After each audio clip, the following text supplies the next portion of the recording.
네, 행복의 걸림돌을 다스리는 지혜 한 12주 정도 말씀을 드리려고 합니다. 하나님 우리가 행복 수업을 받기를 원하십니다. 행복 학교에 저하고 함께 입학을 하면 좋겠습니다. 우리 모두가 행복을 원하지만 행복에 대한 생각이 각각 다르지 않습니까?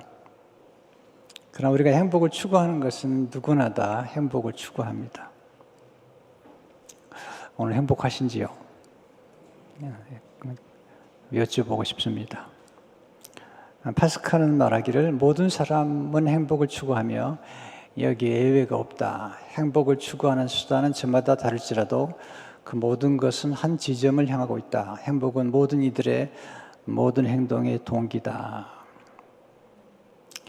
우리 민족이 가난할 때 배부르면 행복할 줄 알았는데 지금 행복하지 않습니다. 다 화가 나 있고요.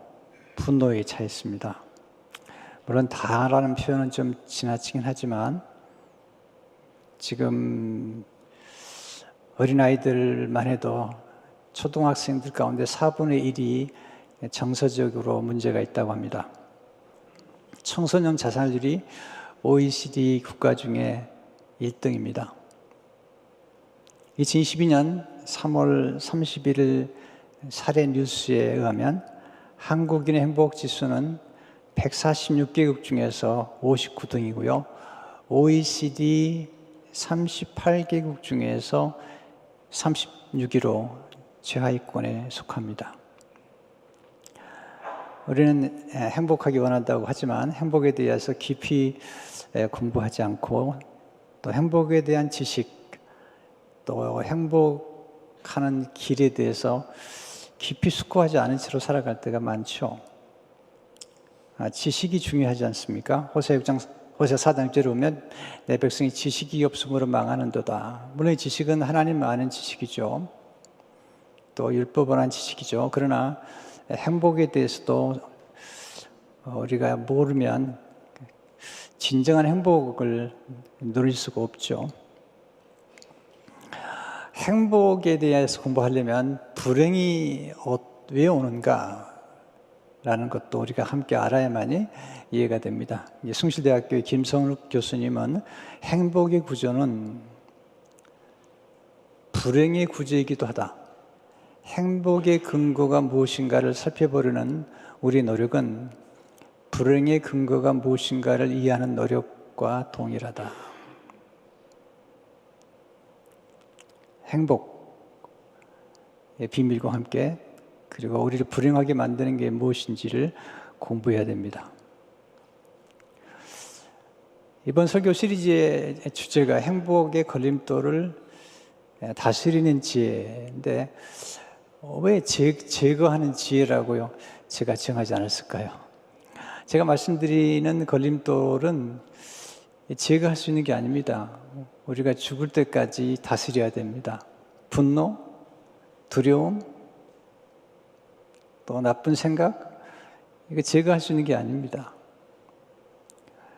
이런 부분들을 우리가 함께 이렇게 나눌 때 이것은 평생 죽을 때까지 다스려야 되는 문제이기 때문에 제가 행복의 걸림돌을 다스린다고 말씀을 드린 것입니다. 생각보다 행복한 사람들이 많지 않습니다. 행복한 가정도 많지 않습니다. 결혼한 가정 가운데 50%는 깨지고 40%는 그냥 살고요. 10% 정도 행복하다고 할 수 있을까요? 이게 우리 질문이죠. 그럼 예수 믿으면 다 행복한가? 예수 믿으면 저절로 행복해지는가? 하나님을 믿으면 다 행복한가? 이스라엘 민족을 보시면 광야에서 행복하지 않잖아요. 원망하고, 네. 또 오늘 또 우리가 가인과 아벨을 만나지만 그 분노에 가득 차 있는 것을 보게 됩니다. 안셀림 그린은 말하기를 행복으로 가는 길은 지름길이 없으며 일상의 행복을 슬쩍 비켜가지도 않는다.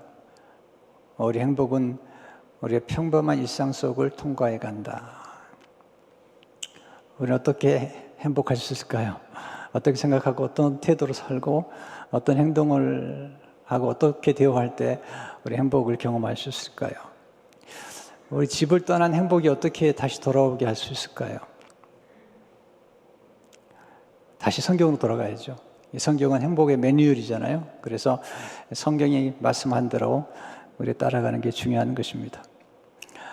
오늘 말씀의 첫 번째 우리가 배울 진리는 하나님은 우리가 행복하기를 원하십니다.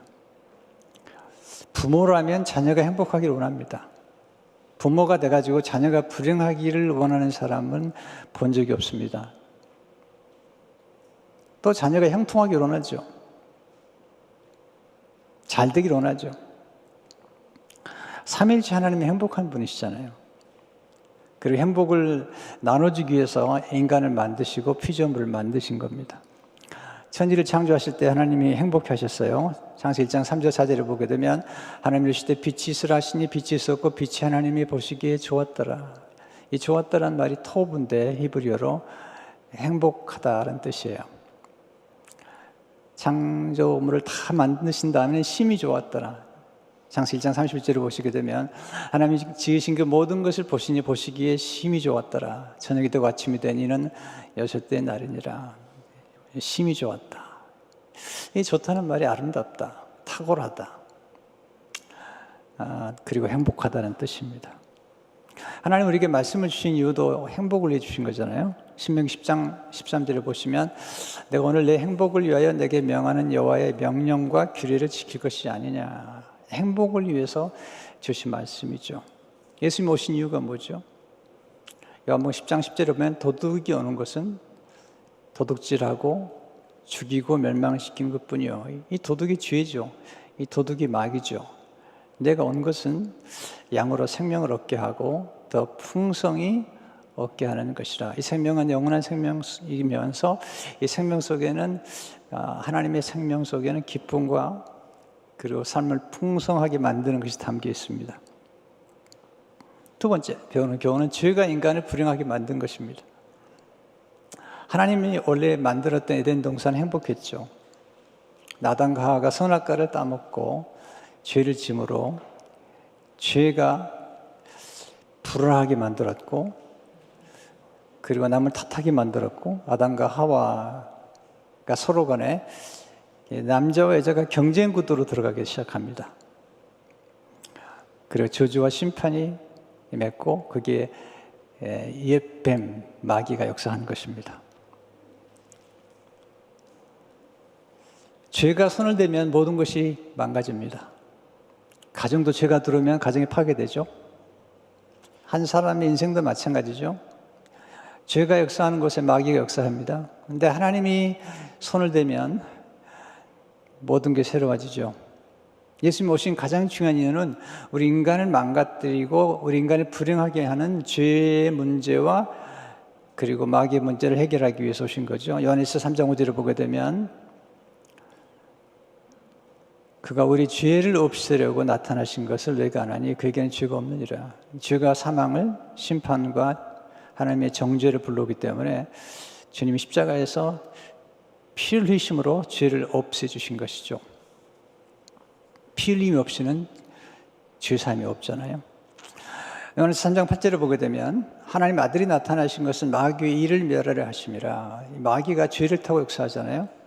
그 죄의 싹은 사망인데 이 죽음을 가지고 우리를 위협하죠. 그래서 주님이 오신 일은 바로 죄의 문제와 마귀의 문제를 해결하기 위해서 오신 것입니다. 죄가 오니까 하나님과 인간이 원수가 되었고 인간과 인간 사이가 원수가 되었고 인간과 피조물이 조화를 이루지 못한 거죠. 행복은 어디 있습니까? 행복은 좋은 관계에 있습니다. 행복은 단절이 아니라 연결이 있습니다. 행복은 친밀한 연합이 있습니다. 죄와 마귀는 좋은 관계를 무너뜨리고 담을 쌓게 만듭니다. 그래서 예수님은 다리를 놓아주는 분이세요. 십자가는 다리를 놓아주고 서로 연결시켜 주므로 하나님과 화목하게 하고 또 사람과 사람이 화목하게 만드는 것입니다. 세 번째 교훈은 행복의 걸림돌인 분노를 잘 다스리는 게 지혜입니다. 행복의 걸림돌이 많지만 그 중에 가장 문제가 되는 게 분노 같아요. 지금 한국 사람들이 사용하는 언어들 보면요, 뭐 굉장히 폭력적입니다. 그리고 폭발 직전입니다. 창세기 4장에 나오는 가인과 아벨의 사건은 분노 때문에 일어난 살인이죠. 분노가 폭력을 낳았고 폭력이 살인을 낳은 겁니다. 분노가 아주 위험한 겁니다. 분노 조절이 안 되면 아주 심각해집니다. 분노는 무서운 에너지죠. 근데 잘못되면 파괴적인 에너지가 되죠. 성화시키면 좋은 일에 사용할 수도 있죠. 오늘 창세기 4장 1절 5절을 보면 아담이 그의 아내 하와 동침하며 하와가 임신하여 가인을 낳고 이르되 내가 여호와로 말미암아 득남하였다 하니라. 그가 또 가인의 아우 아벨을 낳았는데 아벨은 양치는 자였고 가인은 농사하는 자였더라. 세월이 지난 후에 땅의 소산으로 제물을 삼아 여호와께 드렸고 아벨은 자기도 양의 첫 새끼와 그 기름으로 드렸더니 여호와께서 아벨과 그의 제물은 받으셨으나 가인과 그의 제물은 받지 아니하신지라. 가인이 몹시 분하여 안색이 변하니. 예배를 드렸어요. 근데 하나님이 아벨과 그의 제물은 받으시고 가인과 그의 제물은 받지 않으셨어요. 그랬더니 가인이 몹시 분해서 안색이 바뀌었어요. 여러분, 화가 나면 안색이 바뀌죠? 왜 하나님께서 가인의 제물을 안 받으셨죠? 가인도 안 받으셨고 가인의 제물도 안 받으셨어요. 그 이유를 히브리서 11장 4절은 이렇게 설명하죠. 믿음으로 아벨은 가인보다 더 나은 제사를 하나님께 드림으로 의로운 자라 하시는 증거를 얻었으니 하나님이 그 예물에 대하여 증언하심이라. 그가 죽었으나 그 믿음으로써 지금도 말하니라. 이 말씀 잘 보셔야 되는데요. 이 두 가지에 좀 관심을 가져야 돼요. 첫째는 믿음이죠. 아벨은 믿음으로, 가인은 믿음이 아닌 제사를 드렸죠. 또 아벨은 더 나은 제사를 드렸다, 가인보다. 더 나은 제사. 또 하나님이 그 예물에 대하여 증언한다. 그럼 가인이 드렸던 예물은 소제잖아요, 소제. 소제는 하나님 받지 않으시는가? 하나님 받으시죠, 읽어보면. 근데 왜 히브리 기자는 이 소제보다 양을 잡아 드린 예물이 더 나은 제사라고 말할까? 또 하나님이 가인이 드리는 것이 아니라 아벨이 드린 예물에 대해서 증거한다고 말할까? 이게 중요한 거죠. 왜냐하면 소제를 드려도 받으세요. 그러나 우리 인간의 죄를 속죄하기 위해 드린 죄는 번제를 드리는 건데 그것은 반드시 피의 제사를 드려야 돼요. 피 없이는 죄사함이 없어요. 죄가 없어지지 않으면 사망과 심판과 정죄와 진노가 임하는 거예요. 근데 아담과 하와는 하나님께부터 가죽옷을 받은 다음부터 하나님께 드린 이 제물 속에는 반드시 어린 양을 드려야 된다는 것을 알았고 아벨은 그걸 알고 드린 거죠. 그러면 가인의 문제가 뭘까? 예물보다 더 문제는 가인의 태도죠. 그래서 가인을 안 받으신 거죠. 그 말은 가인의 태도를 받지 않은 것이죠. 믿음은 뭐죠? 믿음은 하나님 향한 태도죠.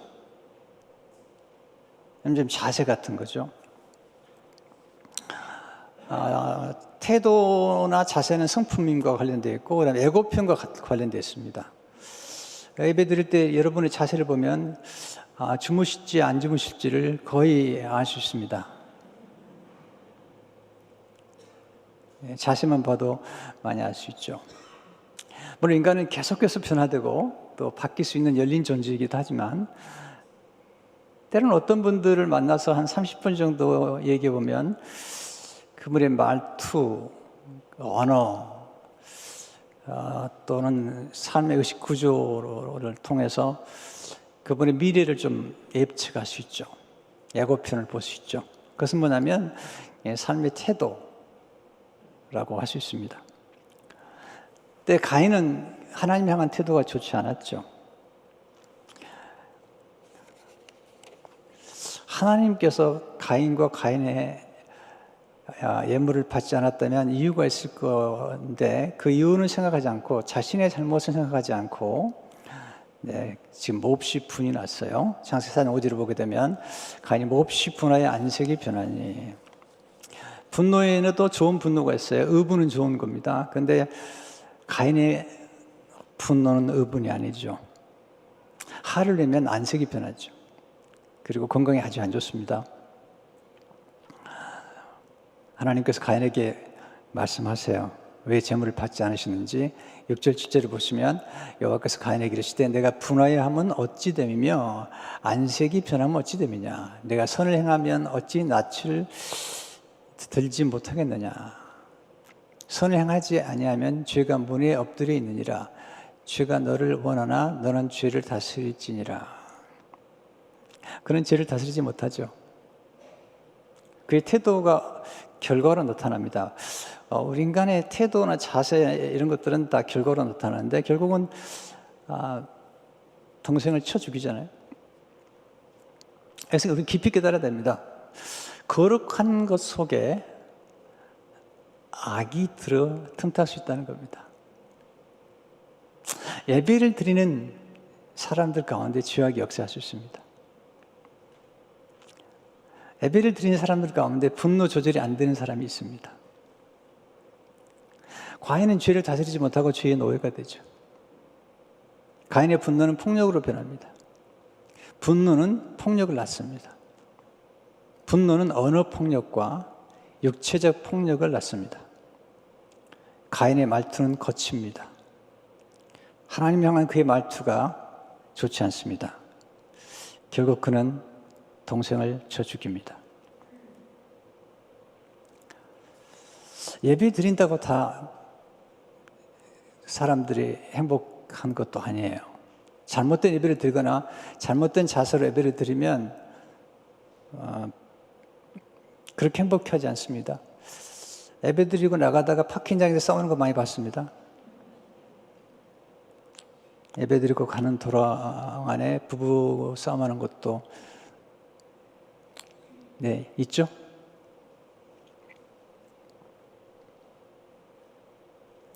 거룩한 것이 다 좋은 열매를 맺으면 좋겠는데 거룩을 추구한다고 하면서도 그 속에 악이 있습니다. 바울과 바나바가 선교 때문에 싸우잖아요. 선교 좋은 거죠? 근데 선교 때문에 싸웁니다. 선교 사람들이 싸웁니다. 질투하고 경쟁하고. 모순이죠. 가인의 분노 속에는 뭐가 있을까요? 질투가 담겨 있죠. 질투는 분노를 낳습니다. 분노는 살인을 낳습니다. 8절을 보세요. 무서운 일이 벌어집니다. 가인이 그의 아우 아벨에게 말하고 그들이 들에 있을 때 가인이 그의 아우 아벨을 쳐 죽이니라. 분노의 결과죠. 사랑해야 될 동생을 쳐 죽였다. 9절을 보시면 여호와께서 가인에게 이르시되 내 아우 아벨이 어디 있느냐? 그가 이르되 내가 알지 못하나이다. 내가 내 아우를 지키는 자니까.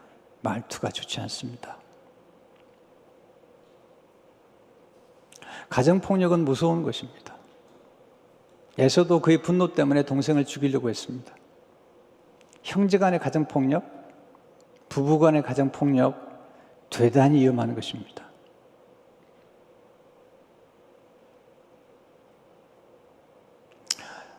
저는 젊은 부부들을 이제 결혼시키려고 할 때 이제 상담해요. 상담할 때 코칭하죠. 가끔 그런 얘기 합니다.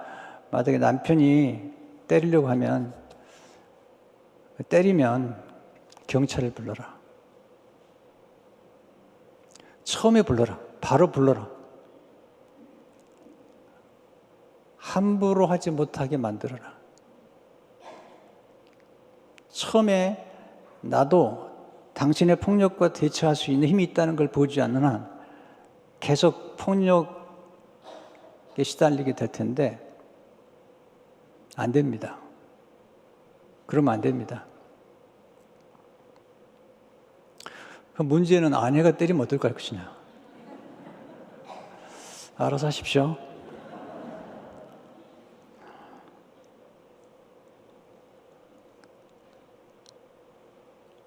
분노의 결과가 저주로 나타나죠. 10절 12절을 보게 되면 이르시되 내가 무엇을 하였느냐 내 아우의 핏소리가 땅에서부터 내게 호소하느니라. 땅에 그 입을 벌려 내 손에서부터 내 아우의 피를 받았은즉 내가 땅에서 저주를 받으리니 내가 밭을 갈아도 땅이 다시는 그 혈육을 내게 주지 아니할 것이요 너는 땅에서 피하며 유리하는 자가 되리라.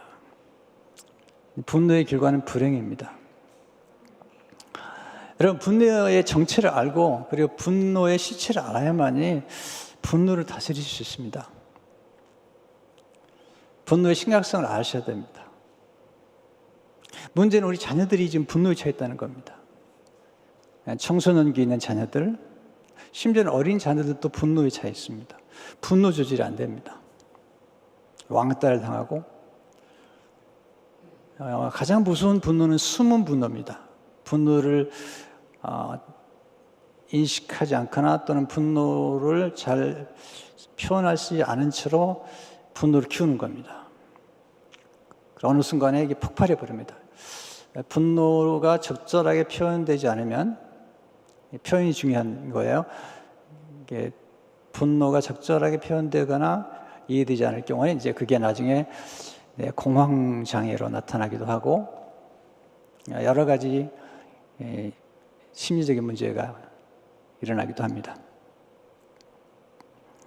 목사도 참 위험합니다. 왜냐하면 숨은 분노가 가끔 있거든요. 뭐냐고 물어보지 마세요.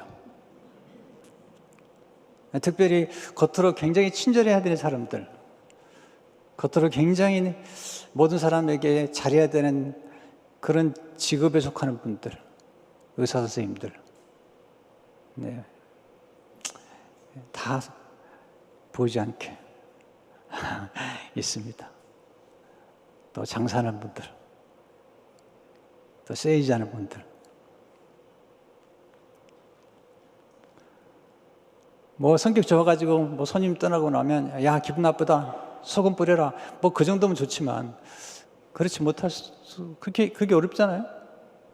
그러니까 우리 안에 있는 이 숨은 분노들, 내가 원하는 대로 내 마음대로 인생이 안 된다는 이것이 다 분노로 오는 거거든요. 그러니까 그런 분노들을 이해하는 게 필요합니다. 그리고 자녀들에게 분노의 정체를 알고 분노를 잘 다스리도록 도와줘야 됩니다. 네 번째, 온유함으로 분노를 다스릴 때 행복에 이르게 되죠. 분노를 다스려야 되는데 가장 중요한 것은 이제 온유한 성품을 우리가 기르는 거죠. 아무리 의분이라도 절대되지 않으면 그것은 폭력이 됩니다. 어떤 분은 정의 중독에 빠져 있어요. 자기는 다 맞대. 다 틀렸어. 세상도 틀리고 대통령도 틀리고 뭐 목사도 틀리고 다 틀렸어. 자기만 맞아. 이 정의 중독에 빠진 사람들의 문제는 뭐냐면 모든 가족들을 다 지적질하는 겁니다. 그래서 자기만 옳고 다 틀린 거예요.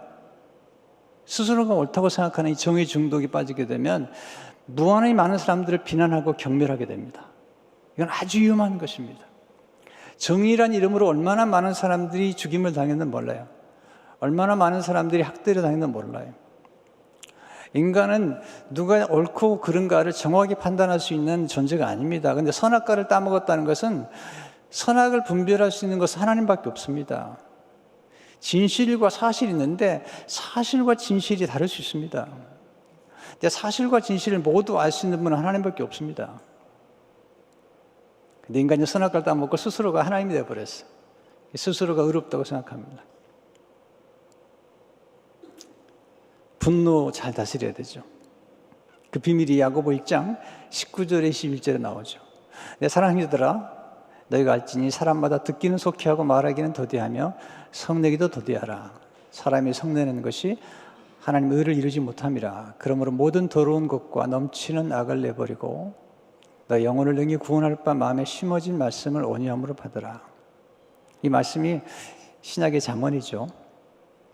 어떻게 분노를 다스리죠? 첫째로 듣기를 속히 하십시오. 잘 들으세요. 둘째로 말하기를 더디하십시오. 분노가 생겼을 때 제일 조심할 것은 먼저 말을 삼가는 것입니다. 셋째, 성내는 것을 더디하십시오. 좀 기다리세요.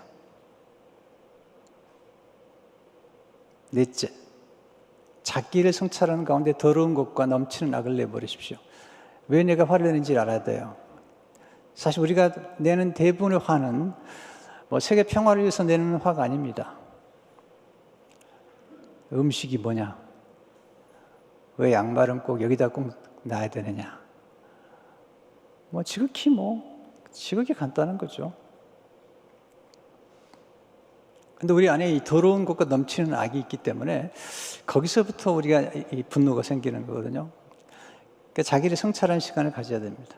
내가 화를 내는 이유가 나의 이기심이냐, 내가 편하려고 그러는 것이냐, 지금 내가 원하는 대로 내 가족이나 내 주위 사람들이 행동하지 않기 때문에 내가 화가 난 것이냐, 이런 것들을 좀 성찰한 가운데 더러운 것과 넘치는 악을 내버리는 게 중요하죠. 회개라는 거죠.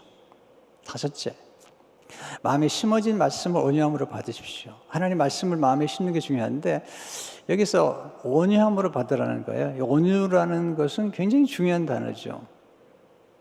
행복의 비밀 중에 하나고요.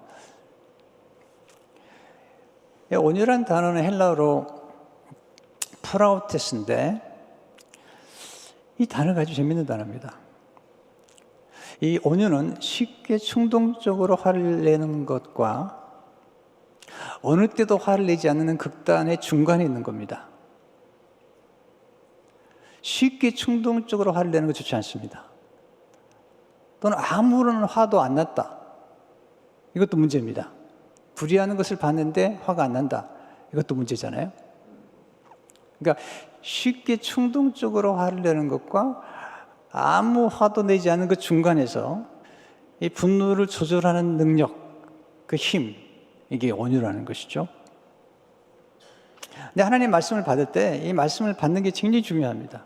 마음의 말씀을 받는 것인데 이 말씀을 받는다는 영어를 보면 임플란트란 말을 썼어요. NASB 보면 임플란트. 임플란트는 적당히 심어놓는 게 아니잖아요. 빠지지 않도록 견고하게 심어놓는 것입니다. 말씀 우리 마음에 견고하게 심어놓을 때 그 말씀의 능력으로 분노를 다스리셨습니다. 이게 말씀을 암송하는 게 참 중요합니다. 우리가 화를 내려고 하다가도 하나님 말씀이 떠오르죠. 또 기도하게 되죠. 그러면서 이제 성령이 역사하시죠. 어떤 분은 이제 화를 무조건 풀어야 된다고 생각하면서 화가 나면 이렇게 벽에를 던지라 그러는데 여러분 벽에 던지다가 칼 던집니다. 화는 만지면 만질수록 커지는 괴물이에요.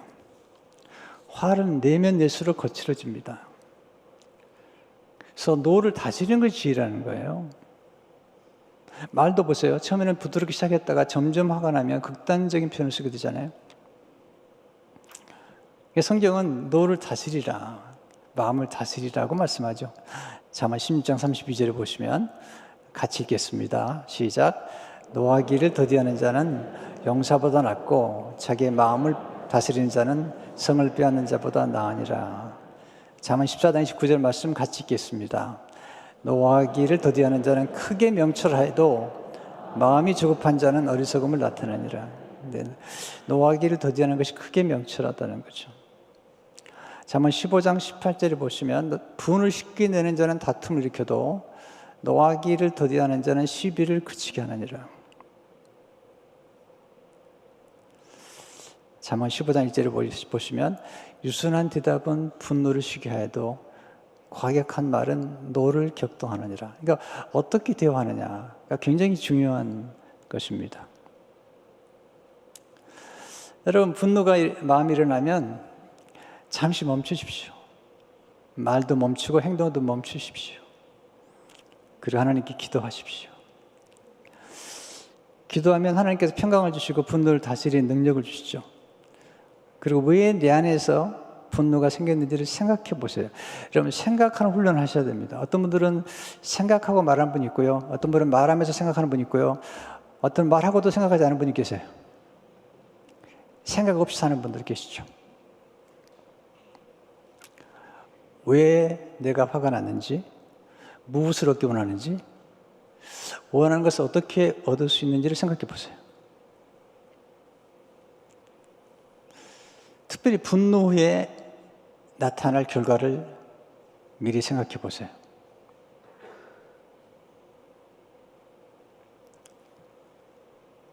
잠언 29장 22절에 오게 되면 노하는 자는 다툼을 일으키고 성내는 자는 범죄함이 많으니라. 분노를 다스리는 가장 좋은 지혜, 그것은 사람들과 인생에 대한 기대를 낮추는 것입니다. 적절한 기대를 갖고 살아가십시오. 조금 더 설명해 드리면요, 아내들은 남편을 물론 의지해야 되지만 자신의 행복을 남편에게 걸지 말라고요. 또는 남편도 마찬가지죠. 자신의 모든 행복을 아내에게 걸지 말라고요. 어떤 분은 또 자녀에게 모든 행복을 다 걸었어. 자녀가 우울하면 같이 우울해. 건강한 게 아닙니다. 우선 내가 행복한 상태를 유지하는 게 필요합니다. 그래야만이 우리 주위를 밝힐 수가 있는 거잖아요.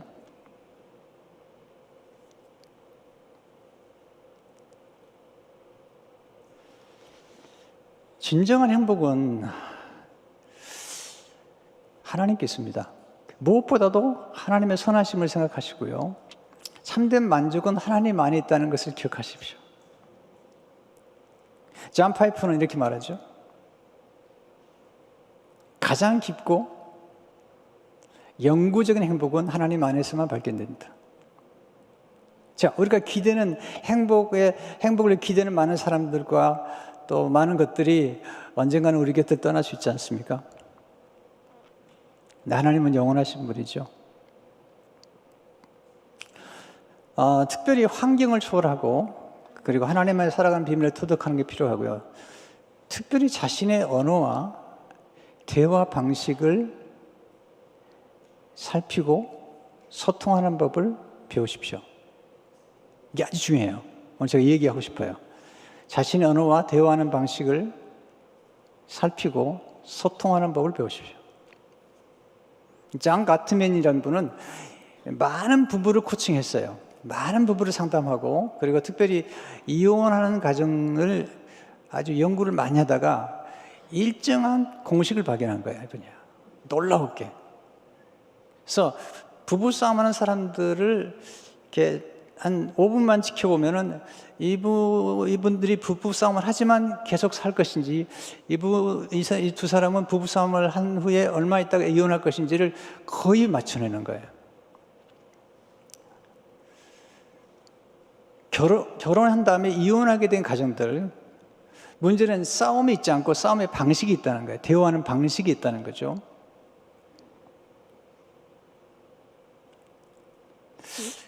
그러니까 이분이 놀란 거예요. 이혼하게 된 사람들이 뭐 성격이 차이라고 그러는데 성격 차이도 아니고 또는 뭐 술, 도박 다 안 좋은 거예요. 또는 심지어는 외도, 뭐 알코올 중독 다 안 좋은 건데 이런 어려움 중에도 살아가는 사람이 있는가 하면은 결국은 이혼한 사람들의 특징을 보면 이게 싸우는 방식이 잘못되어 있더라는 거죠. 불행을 초래하는 가정의 네 가지 대화 방식이 뭐냐면 비난, 서로 비난하는 겁니다. 또 방어하는 겁니다. 제일 나쁜 게 경멸하는 겁니다. 상대방을 경멸하는 것. 담쌓기. 제가 제일 안 좋은 게 경멸 같아요. 부부 사이에 서로를 경멸하는 것. 경멸이 뭐죠? 무가치하게 얘기하는 거예요. 무가치하게. 평가절하라는 거잖아요. 이거 정말 고통스러운 겁니다. 제가 이 네 가지를 보면서 행복을 불러온 네 가지 대화 방식을 제가 기록해 봤습니다. 감사하는 가정 행복해요. 용납하고 용서하는 가정은 행복합니다. 서로를 존중히 여기는 가정, 그리고 서로 다리 놓는 대화를 하는 가정이 행복합니다. 같이 살아도 계속 비난하고 방어하고 경멸하고 담쌓게 하면요, 같이 살면서 그 지옥입니다. 지옥. 근데 이걸 좀 바꿔보세요. 제가 말씀드리잖아요. 행복 지도를 알기 위해서는 불행의 지도를 알아야 된다는 거죠. 그래서 우리가 지금 살아가면서 우리를 불행하게 만든 모든 관계나 모든 것들에 대해서 좀 바꿔보는 거죠.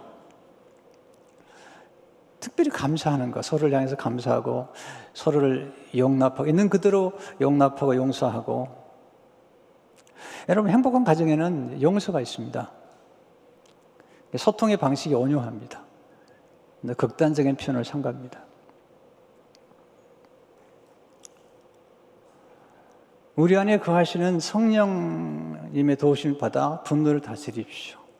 가끔 이런 분을 만나죠. 막 화를 내고 짜증을 부리고 나서 나중에 막 폭력을 행사하고 나서 그런 얘기를 하잖아요. 어우, 그때 귀신 들린 나쁘다고. 귀신이 굉장히 기분 나쁘게 생각한대요. 물론 귀신이 역사할 수 있어요. 그러나 그 책임은 우리가 져야 되잖아요.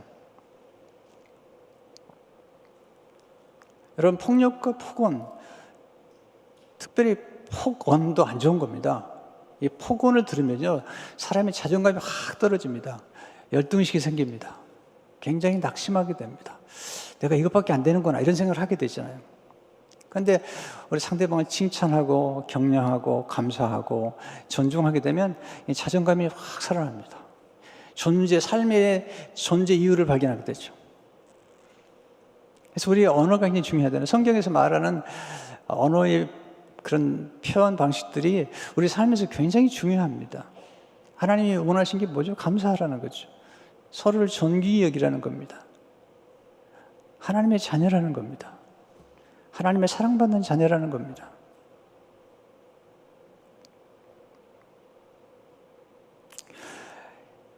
화가 나면요, 기도하셔야 돼요. 잠시 멈추세요. 그리고 좀 산책을 하시든지요. 그 성경을 암송하시든지요. 그럼 굉장히 도움이 돼요. 성경을 필사하는 분도 계세요. 좋은 거예요. 성경을 필사해보기도 하고요. 가끔 그런 분이 계시죠. 저는 분노 못 다스립니다. 그렇게 태어났습니다. 아닙니다. 분노 얼마든지 선택하면 다스릴 수 있습니다. 노력하시면 됩니다. 제가 보니까 감정을 결혼 초기에 좀 이렇게 못 다스린 것처럼 이제 부부 결혼 생활 초기에 좀 자주 싸우고 그랬는데요. 감정을 다스리더라고요. 제가 여러 번 얘기했잖아요. 부부 싸움 하는데 지금은 안 그래요. 그럼 이상한 눈으로 보지 마시고요. 결혼 초기에 막 부부 싸우는데 갑자기 전화가 온 거예요. 전화를 딱 받으니까 교인이 온 거죠. 화가 났다가도 갑자기요. 집사님, 안녕하세요. 인사까지 전화기 되게 안녕하세요. 이렇게. 그러니까 아무리 감정이 격양됐지만 본인이 원하면 이게 조절하더라는 거죠. 한참 싸우는데 집사님 부부가 놀러 왔어, 집으로. 갑자기 인고부부가 되어버렸어. 네. 사람은 원하면 얼마든지 선택하면 감정 조절할 수 있습니다. 제가 몇 번 얘기 드렸는데요. 한 번은 제가 집회를 갔다가 이제 공항에 도착했는데 제 아내가 이제 저를 마중 나왔어요. 그래서 이제 짐을 이제 러기지를 이제 가지고 나오니까 제 아내가 그러는 거예요. 오늘 차를 좀 멀리 파킹했다고. 그래서 괜찮다고. 뭐 며칠 만에 만나니까 얼마나 반가워요. 괜찮다고. 문제 없다고. 그리고 이제 쭉 가는데 진짜 멀리 한 거예요. 이제 쭉 가다가 제가 기대했던 것보다 더 길어지니까 이 안에서 뭐가 올라오기 시작했어요. 뭐가 자꾸 올라오다가 마지막에 정말 멀리 났더라고요. 그래서 차를 타고 이제 짐을 실려고 그러는데 여기서 막 올라오는데 뭐가 올라오는데 이게 한마디 할 것 같아요. 근데 이렇게 올라오는 저를 보면서 내가 물어봤습니다. 너 왜 올라오니? 이렇게. 그리고 생각해 본 거죠. 생각해 봤어요. 얘기했지 않았냐? 멀리 했다고.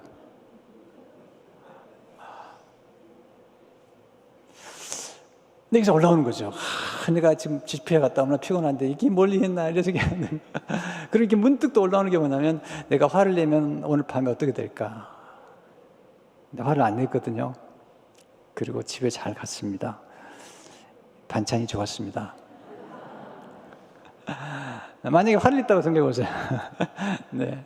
그러니까 우리가 화를 낼 때 조금만 다스리면서 내가 정말 얻기 원하는 게 뭐라는 거예요. 여러분, 우리가 비난하고 남을 경멸하고 화를 내가지고 우리가 얻을 수 있는 것 얻을 수 있나요? 아닙니다. 감사하고 칭찬할 때 우리가 원하는 것들을 얻을 수가 있는 거거든요.